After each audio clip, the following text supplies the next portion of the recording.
Go. Yo, it's your boy Project Pat. I'm in the building. We back again. I've been on fire lately, man. I'm not gonna lie, yo. Ever since 2020, what's this, 2020? 2020, baby. Ever since 2020 hit, I've been going crazy, man. I had Sylvia on last episode. I chopped it up with her, gave her a whole different perspective. I got tired of her bashing us men, so I stood tall. You know, I'm an alpha male. Yeah. We had to stop letting these sucker shit go by. You feel me? But I had Dorney Love Blue. She came away from Trenton for me. Thank you for that. The episode is booming. We got over 37 likes. I don't think I ever got that before. Let's try to get to 100 though. But now, man, I don't even want to say who I got next to me right now. You know what I'm saying? I gotta show him a little love, show him a little respect. This dude is dangerous, man. I don't want him to throw hit him with a left jab or nothing, you know. Because you know them boxers be sitting there so calm, then they hit you with a 1-2, and then we don't know what to do. You know what I'm saying? Oh, that shit rhyme. There you go. I should be a motherfucking rapper. Nah, but all jokes aside though, man, he reached out to me, and you know he reached out to me and said, yo, Pat, get your interview questions ready. So, you know what happened? What pocket is in? I got my index card. You know what I'm saying? I said we ready because it's not every day. You know, somebody you went to school with, somebody you know that's similar to you. You know, because I would just be a shy kid. I wasn't always this energetic. You know what I'm saying? But it's not every day a person that's similar to you. You know what I mean? Y'all connect and y'all can actually reap the benefits of what you guys done and all the shit and share stories. Because that's what it's all about. The more stories you share, the more you can uplift others. And that's why I got him here for him to share his story. We're going to get a little deep. I'm not going to be too comical today. I want to actually really go into the nitty gritty of who this man is. You know what I'm saying? But without further ado, man, we on Pat TV. Who are you, my brother? Pat TV, man. Thanks for having me, Pat. No doubt, I appreciate it. Thank you so much, man. But yeah, pretty much I'm Shad Brown. You know, I guess I'm the guest for the day, and I'm just honored and a pleasure to be on Pat TV and just be a guest. So, you know, I'm happy to be here right now. So, all right, let's go right into it. I ain't gonna bullshit around, man. Yes, What's your background? So pretty much, you know, I was a pro boxer, undefeated pro boxer. I had a career in the injury, which we'll go more into that, but I had a career in the injury. I turned out to be a boxing coach now, and I have multiple fighters, man, that's really heavy hitters that's, you know, on the cusp of, you know, making some major dollars. And then I'm currently a police officer as well, so you know, I wear many hats right now, and I got many jobs. And so either way, we can't fuck with you. Either way, we can't fuck with you. You can throw them hands, and then you can put us against the car, and we can fuck us up. I want to keep the peace, man. No, man. So I want you to dig. I'm going to stay on that background. So I want to stay like, let's talk about your early childhood. Like, what's the evolution of Rashad? So pretty much, man, childhood was crazy, man. Just to give you a little bit of intel and everything, but as a kid and everything, man, I always dealt with a lot of anger issues and stuff like that I always, you know, tried to hide it. I tried to hide behind a mask and stuff like that. Like, I always smiled and I always tried to be polite, but I always was battling with a lot of demons and a lot of mental issues and stuff like that I always was scared for anybody to know. So I used to try to overcompensate, you know, with other things. And pretty much, man, I had a mother who had addiction and stuff like that too. So, you know, I grew up real trouble and stuff like that, and I had to find something to try to trigger my energy and stuff like that. And I found played multiple sports, football, basketball, but it wasn't my niche, and it didn't give me the therapy I was looking for. So one day I walked into a boxing gym, which is in Upper Darby, a little outside of Philadelphia, and I found a gym, and I loved it ever since. You know, it relieved therapy, it got me in shape. You know, I was able to release my energy and my anger in a positive way, and people loved me for it. And that was the blessing, that I got loved for fighting and hitting the bag, and the things that people loved me for. It was a blessing because it was beyond that. It was therapy to me, and I found a legit avenue that I could be praised for instead of doing other things, fighting people in the streets and stuff like that. So I really found a niche, and that's where it all started at. So I'm glad you said that. I'm going to dissect some of the stuff you said. So with some of the stuff that you said, like you said, your mother battled addiction, which I want to get into that. I don't want to get too deep into that. I don't know how sensitive that is to you. Okay, yeah. But how did you not succumb to the pressures of being this boxer and being this dude and just going around terrorizing neighborhoods? That's what most people do. As you're pretty sure, as you see, You said you walked to the Upper Darby gym. Absolutely. You know, people usually go to the Upper Darby gym so they can find ways to terrorize the neighborhood, fight people. Yeah. Why didn't you take that route? Well, the reason I ain't take that route because I just seen something better than me. Like I knew the outcome could be, you know, if I assault somebody on the streets, I know it could be jail. And, you know, I grew up with family members in and out of jail and stuff like that. So when I started boxing, I trained so hard that I was really so tired, too tired to even start trouble with anybody on the streets because I gave 110% to my craft. So really, man, like, you know, I knew the results, what could happen if I used this technique in the wrong way. And I always just, you know, I seen a bigger light and I always thought it could be a way out for me to escape the hood and escape, you know, misery, you know. So with that being said, like, what are some of the hardships that you faced as a child, other than, you know, your mother's addiction? What are some hardships that kept you in the boxing gym to like stir you away from the chaos? Like some hardships. You know, we all go through some hardships. Yeah. No, so I had, like I said, a lot of hardships. Like even with my mom addiction that I battled, it made me real angry and depressed and stuff like that. So when I was real angry, when I went to the gym, it was a way of life. It was a way out. So it just helped me just escape the everyday life. And some people today, they cope with drugs to escape the everyday life. And I escaped in the gym and used it in a positive note. So that was one of the main reasons why it kept me hungry and kept me on the straight and narrow path, because I just wanted to escape just being depressed and stuff like that, you know. So that's what helped me, you know, stay dedicated and stuff like that. So all right, well, we're gonna stay on the boxing topic, then we're gonna jump off a little bit. Yeah. What we're gonna jump in, we're gonna jump back out. We're gonna dip and we're gonna dip and dab. Yeah, all right? man, I'm here, baby. All right, so, you know, and you're pro. When you started pro, like, you know, I would say you was a pro boxer. How many fights did you have?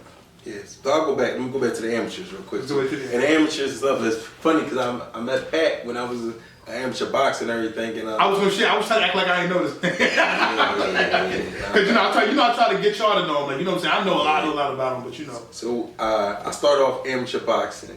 It was so crazy because in the amateurs I was just this little kid. I came originally from Southwest, migrated to Upper Darby, and I just was fighting. I didn't even know what was the cause. I just know it relieved the stress. But next you know, man, I had so many amateur fights. I won the Golden Gloves from 2006 all the way to 2010, back to back. I won a Mid-Atlantic tournament, man. Any tournament that you could name, I ripped through it. Everything, right? So next you know, man, I was just looking up. I was this little kid from Upper Darby, and I look up and I'm in the Olympic Training Center, Colorado Springs, and I don't know if y'all remember the swimmer, Michael Phelps. Yeah. I looked up and I was in the training center with him. We was eating in the same cafeteria because he was getting ready for the Olympics. I was getting ready, trying to make the Olympics on the Olympic trials. And I just looked up, and that's when I all know that I had a greater purpose, because I said, damn, I'm just this kid from Southwest Upper Darby, and now I'm in the Olympic Training Center with people that I see on TV. So I knew it was for real. So after that was the motivation. And in the amateurs, man, I lost in the Olympic trials, and after I lost in the trials, I turned pro, you know, got a nice little deal and everything, and pretty much, man, I just ran off as a pro fighter, and I actually retired undefeated. You going a little too fast. We going a little too fast, y'all. He jumping, he's skipping. All right, so now we're gonna stay on the pro. We're gonna stay on the pro thing. So, what was your reason for retiring? My reason was for retiring. I course something called a detached retina. Now I don't know if you're familiar with the retina and everything, but the retina is in the back of your eye and it holds your eye in place. And my retina split open, and my eye was hanging off my retina.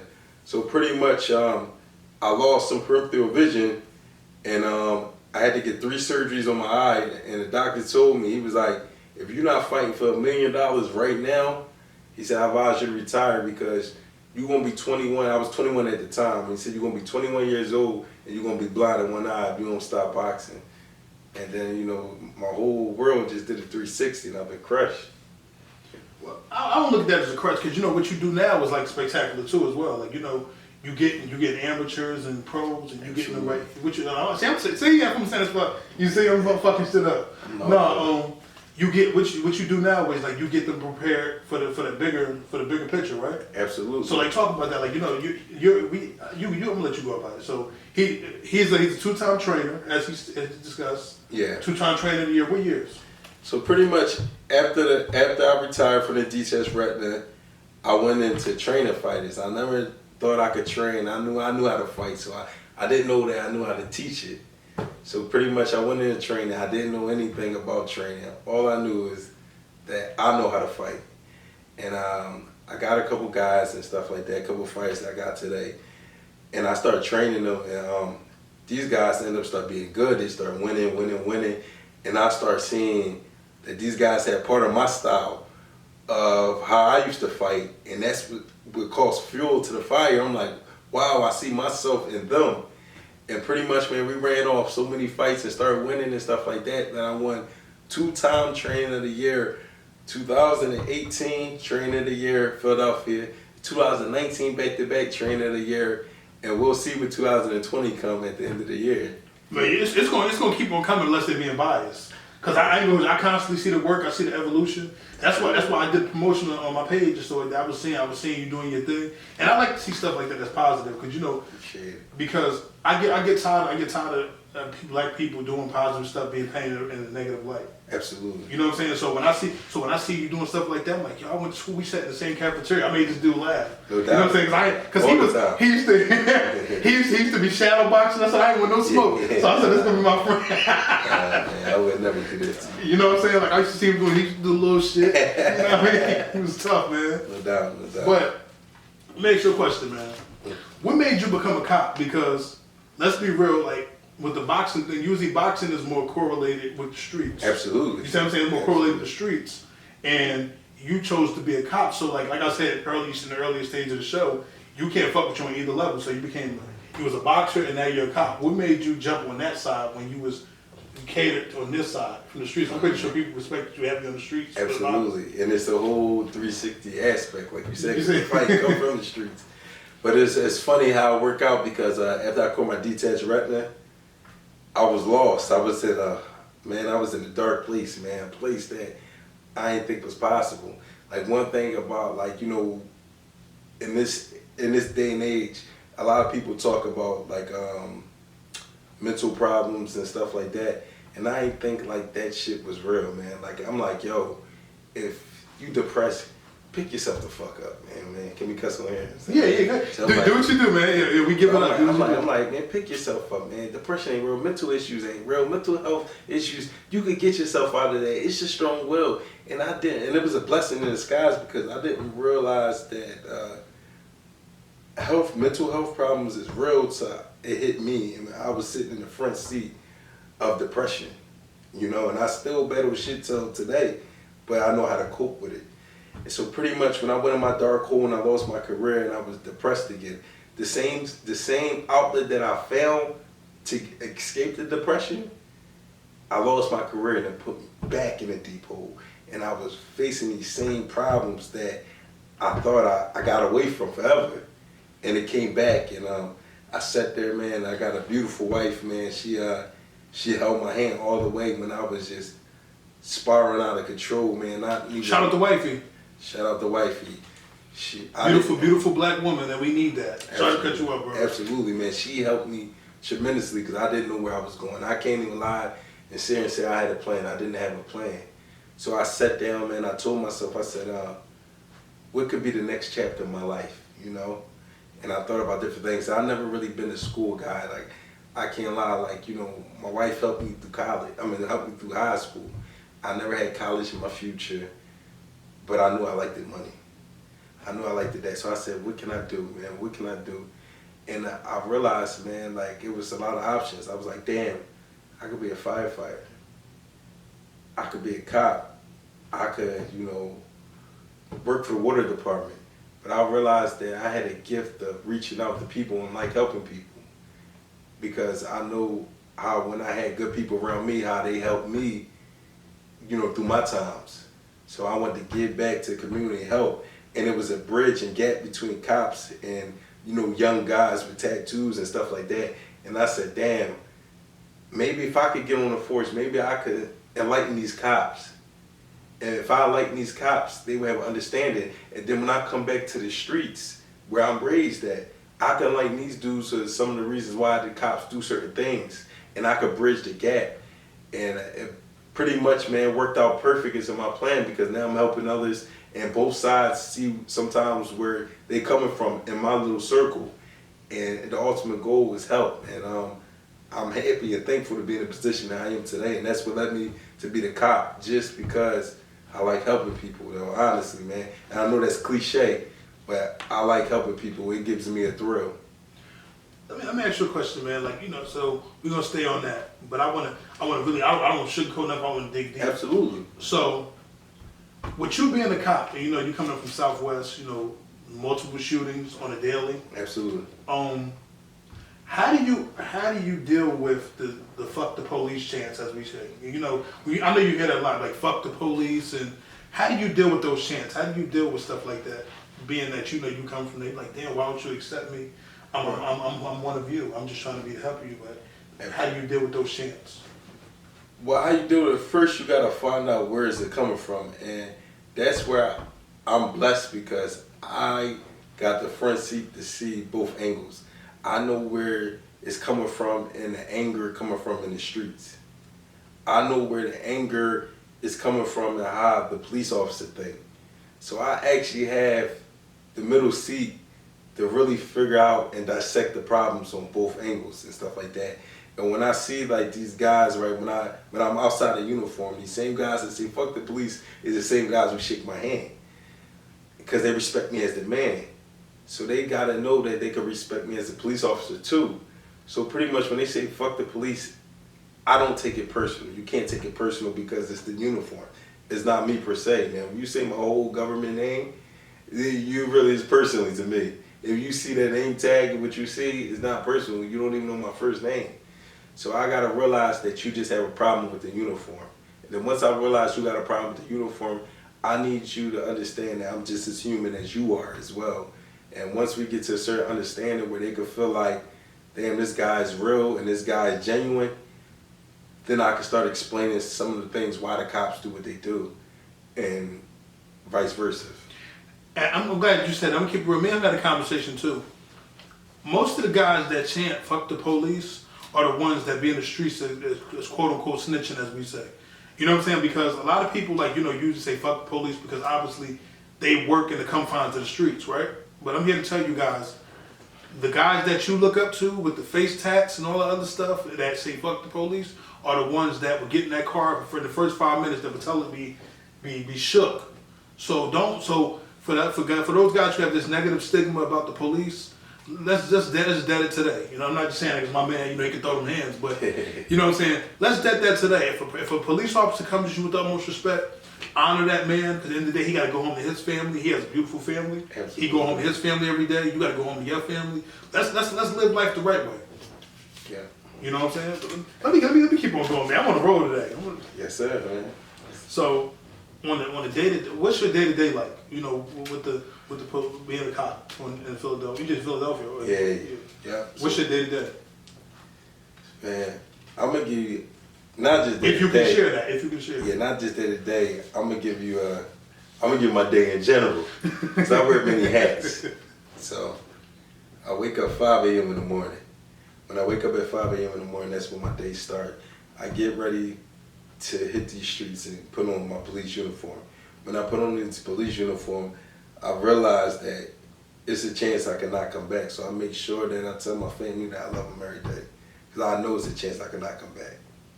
So I go, man, I go patrol, man. I try to be the best cop I could be. I don't try to be no superhero. I don't try to share a lie to you and say, I help the woman with the groceries every day. I just really try to be myself and stay true to myself. So pretty much, I can't tell you what the day consists of, because wearing that uniform, it's not an office job. You never know what to expect. It could be something crazy. You could have 99% chill day and 1% when you're about to clock out, it go off. So every day is different. But that's the excitement that I like about the job. I come home from the police force, no matter how the day go, I go take out that uniform and put on my boxing trunks.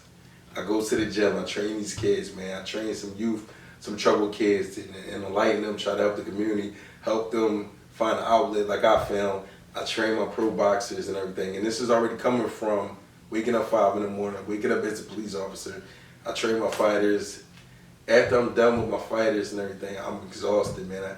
I get home about 8 p.m. Starts at 5 a.m., come home at 8 p.m. I got a slight window, man, where I see my family and my kids. Again, shout out to my wife because she holds it down for me and make it able to do what I do. I see a slight window. I try to eat dinner with the family. At 8 o'clock, I'll eat dinner. I try to, tuck them to bed and everything. And it just cycles all over again and everything until I get a certain 2 days off. But it's from 5 a.m. to 8 p.m. But as a father, a trainer, and a cop, that's just the life I live. I wanted to stay at that point. All right, this is where I look at the camera, that's why I give a message. You see what that man just said? He goes out there every day. At 5 in the morning, he comes home at 8. For all you women that be on these social media sites bashing men, you need to be ashamed of yourself. You got a brother like this who do what he got to do every single day. Honor the black man. Straight up, like absolutely. Honor the black man like that. That it don't make no sense. You heard what this man does. Y'all women need to start honoring the black man because what we do it for y'all. If it wasn't for the black woman, a man wouldn't bathe. Absolutely. You see what I'm saying? Like, let's be real. Look at the caveman days. Yeah. We wouldn't bathe. So, ladies, when you think about turning your nose up at your man and you sad about him being down on his luck, remember that you are the pillar of this earth. You're the reason why we do what we do every day. Yeah, that's the truth, man. I co-sign that 100%. But I got 2 more questions for you. Absolutely. I got 2 more. So, what's your 10-year plan in both? Because you look at both of them as a career. You just do one as a hobby or both as a career. Both is lucrative businesses. Okay. I make income off of both of them. Both my job. I work a double every day. Talk to them. So my 10-year plan, honestly, man, like with the I can't say I got a 10-year plan with the boxing, but my whole plan, 10 years, I would like to be in a position to retire. I'm trying to set up stuff in a position now so I can have businesses and lucrative multiple incomes and stuff like that. And pretty much hopefully I can retire from the force the same way I came in the force. And then, pretty much I'm just looking to open up multiple gyms in the city to help the kids because I know what it could do, man, when you got after school activities and stuff like that. So I'd like to open up a couple gyms with the income that I'm making. And I would like to hopefully train to get a couple world champions and just, if I could be an old man and just train and have multiple businesses and gyms to help the community, man, I could lay the rest at peace, man. All right, I got one more thing for you, right? Being that this is so powerful to me, like, I'm saying, we've been here for a good, 20 more minutes. I want you to share something with the audience, share something that could uplift the upcoming boxer, not even boxer, just the kid in the neighborhood. I want you to give some jewels to them real quick. Yeah, absolutely. To take you out right here, no matter what you're going through in your life, like you said, when we just ran a recap, I've been that trouble kid. It wasn't always paved out to me. So, just because no matter where you come from or how you start, it's not about that. It's about where you're going and how you want to finish and everything. And I'm in a good position in my life. I'm nowhere near where I want to be. But I don't think that I'm going to be I'm always going to think I'm nowhere where I want to be because I'm always looking to level up. So basically just stay focused, find your niche. I can't tell you it's going to be boxing. I can't tell you it's going to be that. But find something that really catch your interest. If it's rapping, poetry, anything, right? And lock in. Give 110%. But I mean it. Like I told you, I was a kid from Upper Darby. Never think that I'll be training at the Olympic Training Center. All I did was just work hard. So whatever you do, put 110% in it. Lock into that. You got to be infatuated with what you love. And I guarantee you're going to reap the rewards. And that's what I got to go with. With that being said, I'm about to let you go, man. I definitely appreciate you, man, for coming on the show, man. Absolutely. It's always all love. You know what I'm saying? Pat TV, we out. Pat TV, thanks for having me, Pat.